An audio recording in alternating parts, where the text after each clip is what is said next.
आप कहाँ से हैं? बिहार से हैं। बिहार से। तो आपको क्या लगता है 2024 में लोकसभा के चुनाव आने वाले हैं, किस पार्टी का पलड़ा भारी रहेगा? लगभग देखिए यहाँ जो है 2 गुटें बनी है पूरे लगभग जो है यानी पूरा एक इंडिया पार्टी जो बनी है, पूरे विरोधी जो हैं सब एकजुट हो गए। हाँ। और एक अकेला जो है बीजेपी, वो अकेला है। तो कहीं न कहीं ये लगता है कि जो होती है ना 2 झुंड वाली बात, और एक अकेला जो काफ़ी है। तो लगभग जो पलड़ा भारी बीजेपी का ही होगा। और मोदी जी जो हैं इतने अच्छे काम कर रहे हैं, यानी बहुत सारे कामों को अच्छा ही कर रहे हैं, कहीं से कोई प्रॉब्लम नहीं है। हाँ, देश का जो भी नाम है जो पूरे विश्व स्तर पर भी ला रहे हैं, और बहुत सारे ऐसे-ऐसे काम हैं जो कर रहे हैं। लोग जो हैं अगर काम गिनाने लगे तो बहुत सारा काम है। जी।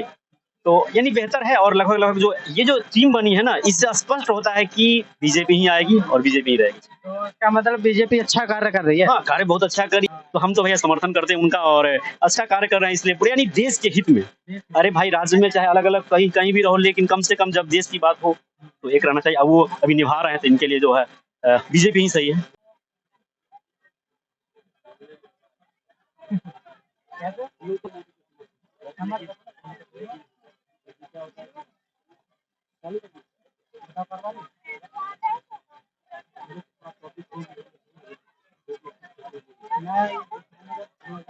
तो 2024 में किस पार्टी आनी चाहिए, कौन सी पार्टी आनी चाहिए? बीजेपी आएगी।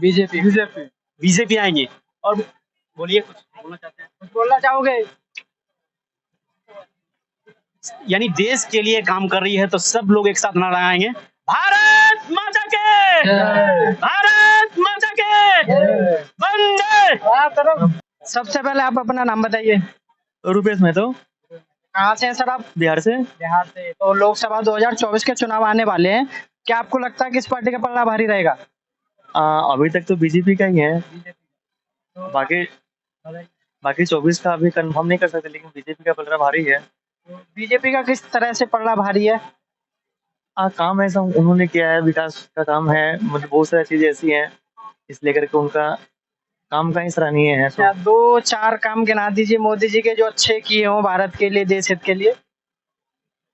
देश हित में जैसे बहुत सारा उन्होंने काम करा है। वो आपका आयुष्मान कार्ड बनवाया है, उसके बाद वो बड़ी बड़ी सड़कें बनवाई। जैसे मैं टैक्सी ड्राइवर हूँ, तो हमें वो हर राज्य में जाना होता है, जहाँ की भी बुकिंग मिलती है, मतलब मुझे जाना होता है, तो वहाँ की सड़कें अच्छी सी मिलती है। नितिन गडकरी जी ने जो ऐसा काम करवाया है, तो वो बीजेपी सरकार में हो पाई है, जो कि पहले ऐसा नहीं था। अभी तो बहुत सारा चीज है। यहाँ से अगर मुझे बिहार जाना हो तो 15-16 घंटा बहुत है, अगर सही से चला के जाए तो। आपको क्या लगता है पूरे इंडिया में बीजेपी आनी चाहिए? अभी तो रहना चाहिए बीजेपी को। फिर मोदी जी के अगला नंबर किसका है? क्या आपको लगता है कौन है फिर उनके अगला प्रधानमंत्री? अगला प्रधानमंत्री जी योगी जी बन जाए तो बहुत अच्छा है। हाँ, योगी जी योगी जी रहना चाहिए। योगी जी रहना चाहिए। तो मोदी जी ने ऐसा क्या करा है कि मोदी जी फिर से आने चाहिए? ऐसे बहुत सारे ऐसे काम है, मैं क्या क्या काम है वो बनवाऊँ। कुछ तो हो आपकी नजर में कि ये अच्छा क्या है मोदी जी? मोदी जी ने तो भ्रष्टाचार पूरा दूर कर दिया है। आप कहीं भी देखेंगे, आप यूपी का देख लीजिए ना, बीजेपी सरकार है और योगी जी है, बाबा की चर्चा तो हर जगह है। क्या आपको लगता है कि बीजेपी ने ये सब करा? अगर कांग्रेस होती तो वो भी कर सकती थी? कांग्रेस तो 70 साल से तो थी, लेकिन अभी तक तो कुछ ऐसा है नहीं। अभी बीजेपी है, तो बीजेपी के बारे में ही बता रहे हूँ कि उन्होंने किया है। हमारे जो हम जिस एज में हैं, इसमें जो देख रहे हैं, महसूस कर रहे हैं, उसमें तो अच्छा ही फील कर रहे हैं, तो इसलिए अच्छा ही बोलेंगे। आप कुछ बोलना चाहोगे? बोल दो। मैं 2024 में कौन आ सकता है? बीजेपी का सरकार है, बीजेपी ही आ सकती है। हाँ, तो भाई सबसे पहले अपना नाम बताइए। मेरा नाम अशफाक खान जी। तो लोकसभा 2024 में चुनाव आने वाले हैं, क्या लगता है आपको किस पार्टी का पलड़ा भारी रहेगा? भाई कांग्रेस। कांग्रेस? यस। किस वजह से कांग्रेस ने ऐसा क्या करा है कि पलड़ा भारी रहना चाहिए? यार वो अब जो सिचुएशन चल रहा है, जो आज के दौर में महंगाई बहुत ज्यादा है, तो कांग्रेस के टाइम में तो कम थी यार। अच्छे मजदूर तो अच्छे खाते थे, अब मजदूर अच्छे से भी नहीं रहते, मतलब खा भी नहीं सकते। 500 में एक दिन का राशन भी नहीं आता है। तो इसलिए यार कांग्रेस आएगी, यही कहना है। यस, 2024 में कांग्रेस आएगी। इसका मतलब भारत जोड़ो यात्रा जो करी थी राहुल गांधी जी ने, उससे कुछ असर पड़ा है भारत पर? बहुत असर पड़ा है। पूर्वासर दिखाएगी 2024 में। हाँ, कुछ बोलना चाहोगे? 2000 लोकसभा 2024 के चुनाव आने वाले, जैसे भाई ने बोला कांग्रेस आएगी, आपको क्या लगता है? कांग्रेस नहीं आनी चाहिए, कौन सी पार्टी आनी चाहिए? किस पार्टी का पल्ला भारी है? बीजेपी आनी चाहिए। किस वजह से बीजेपी आनी चाहिए? मैं बताता हूँ किस वजह से आनी चाहिए। क्योंकि कांग्रेस जब थी, लोगों की सैलरी क्या थी? कम थी। विकास बढ़ा, विकास के साथ क्या होता है? महंगाई बढ़ती है। पहले लोग बैलगाड़ी में घूमते थे, आज गाड़ियों में घूम रहे हैं। क्यों घूम रहे हैं? वो महंगाई बढ़ेगी तो ये विकास तो बढ़ेगा ही, ठीक है। इस वजह से मोदी जी ने आके क्या किया है? सारे रोड ओके हो गए यूपी में। यूपी में पहले इतनी छीना झपटी थी, कुछ नहीं है। इस वजह से बीजेपी आनी चाहिए। हाँ, तो सर आप अपना नाम बताइए सबसे पहले। मेरा नाम संतराम है और मैं सहायक अध्यापक हूँ। उत्तर प्रदेश के बदायूं जिले से आया हूँ और यहाँ ओपीएस के लिए हम लोग लड़ाई लड़ रहे हैं। हमारी सरकार ने ओपीएस बंद कर रखी है, तो हमारी सरकार से डिमांड है कि हमारी ओपीएस जल्द से जल्द लागू करें, क्योंकि ओपीएस कई राज्यों में लागू भी हो गई है और हम चाहते हैं कि हमारे प्रदेश उत्तर प्रदेश में भी ये लागू हो।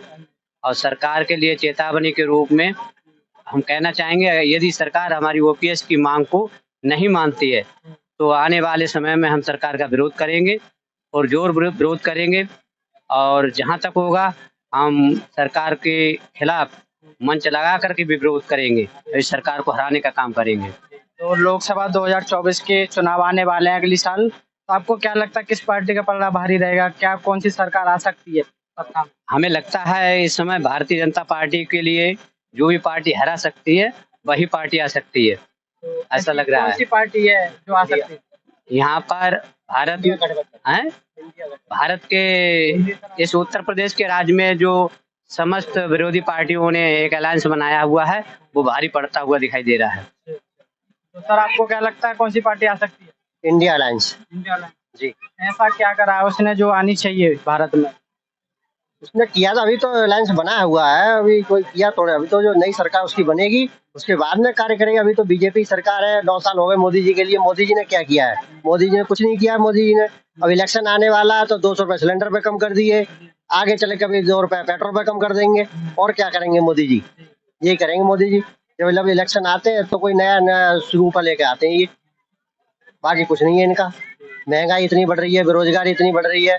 यहाँ देख लो बेरोजगार, इंडिया गेट पे कितने बेरोजगार घूम रहे हैं। बेरोजगार बना रही है बस। और जहाँ जहाँ पर मतलब कांग्रेस के सरकार है अन्य प्रांतों में, वहाँ ओपीएस लागू कर दिया है। राजस्थान में भी ओपीएस लागू है, पश्चिम बंगाल में भी लागू कर दिया है, और भगवंत मान ने अभी पंजाब में किया हुआ है। सभी प्रांतों में जहाँ कांग्रेस सरकार है वहाँ ओपीएस मिलना है। बाकी जहाँ जहाँ बीजेपी सरकार है वहाँ नहीं दे रही है बीजेपी सरकार। बीजेपी सरकार सोचना चाहिए, अगर 2024 में अपनी सरकार बनानी है इन्हें तो ओपीएस लागू करना पड़ेगा, वरना इनके लिए जो है इंडिया जो अभी अलायंस नया बना हुआ है वो कड़ी टक्कर देगा। और कोई बोलना चाहेगा? सर अपना नाम बताइए सबसे पहले। मेरा नाम दीप्तेश है और मैं डिस्ट्रिक्ट बदायूं से आया हूँ ओपीएस के समर्थन में। इन्होंने सरकार ने एनपीएस को इतना बड़ा चढ़ा के बताया है, लेकिन है कुछ नहीं उसमें। बहुत ज्यादा खामियां हैं उसमें, सरकार खुद भी देख रही है, लेकिन वो लागू ऐसे नहीं कर रही है ओपीएस को। अब सरकार एक मंत्री या कोई विधायक बन जाता है, 4 बार विधायक बन गया 4 बार पेंशन लेगा। वो बस 5 साल करेगा काम, कुछ नहीं करेगा। अगर वो 5 दिन के लिए भी मंत्री बन गया तो उसे पेंशन मिलेगी। हम यहाँ 50 साल 60 साल जब तक बुढ़ापे तक आ जाते हैं अपनी जवानी से, तब भी हमें पेंशन नहीं मिलती। तो ये सरकार को सोचना चाहिए कि आप 10-10 5-5 पेंशन ले रहे हैं और एक बुजुर्ग को, जो बुजुर्ग हो जाएगा 60 साल तक, जिसने सेवा की देश की, आप उसे नहीं दे पा रहे हैं पेंशन। तो ये सरकार को सोचना चाहिए, ओपीएस को ही लागू करनी। बहुत सारी राज्यों ने किया, ये कह रहे हैं कि हमें बर्डन पड़ेगा। आप देखिए कितने सरकारी भत्ते हैं, कितने एक स्क्वाड देख ली आप, मंत्री का स्क्वाड देख ली, 5-5 गाड़ियां चलती हैं उनकी। आप उतना खा रहे हैं, पी रहे हैं। अभी अखबार में भी आया, लोगों से भी पता, आरटीआई से भी पता, 15,000 रुपए का महीने का बिल मोबाइल का है। भैया 699 रुपए का 3 महीने का अनलिमिटेड है, तो आप वो यूज कीजिए ना। 15,000 दे रहे हैं उन्हें। तो ये चीज सरकार को सोचनी चाहिए। सरकार को, अगर ये सरकार नहीं करती है तो उसके विरोध में तो हम हैं ही, और इंडिया अलायंस ही इनके अगेंस्ट आएगा और भारी भरकम से जी। हाँ, तो सर अपना नाम बताइए सबसे पहले। मेरा नाम रंजित प्रजापति है। सर अपना बताइए। अतुल प्रजापति। तो सर 2024 में लोकसभा के इलेक्शन आने वाला है, क्या लगता है आपको किस पार्टी का पलड़ा भारी रहेगा? तो भाजपा ही करेगा। भाजपा। तो ऐसा क्या कर दिया है भाजपा ने जो आनी चाहिए भाजपा? बहुत कुछ कर दिया हमारे लिए। ऐसा कुछ 5 काम बता दीजिए मोदी जी के जो किए हो मोदी जी ने। 5 गम जाते हैं आप। अभी तो हमारे यहाँ मतलब गांव के पास ही भी मतलब रेलवे लाइन पास होने वाली है और हो भी रही है, हो भी गई है। हाँ। उस पे काम भी स्टार्ट हो गया जी जी और एजुकेशन से लेकर बहुत अच्छा काम हुआ है। जी और बिजली हो गए, जी रोड हो गए और बहुत सारे ऐसे काम है जो कि हम गिना ही नहीं सकते। इतना ज़्यादा काम हमारे यहाँ हुआ है यूपी में और अभी भी काम हो ही रहा है। और रोड बिजली का तो भाई पूछिए मत, हर जगह कहीं भी। पूरे यूपी की बात कर रहा हूँ मैं जी। तो आपको क्या लगता है G20 जो मीटिंग हुई थी उससे कुछ असर पड़ेगा भारत पर?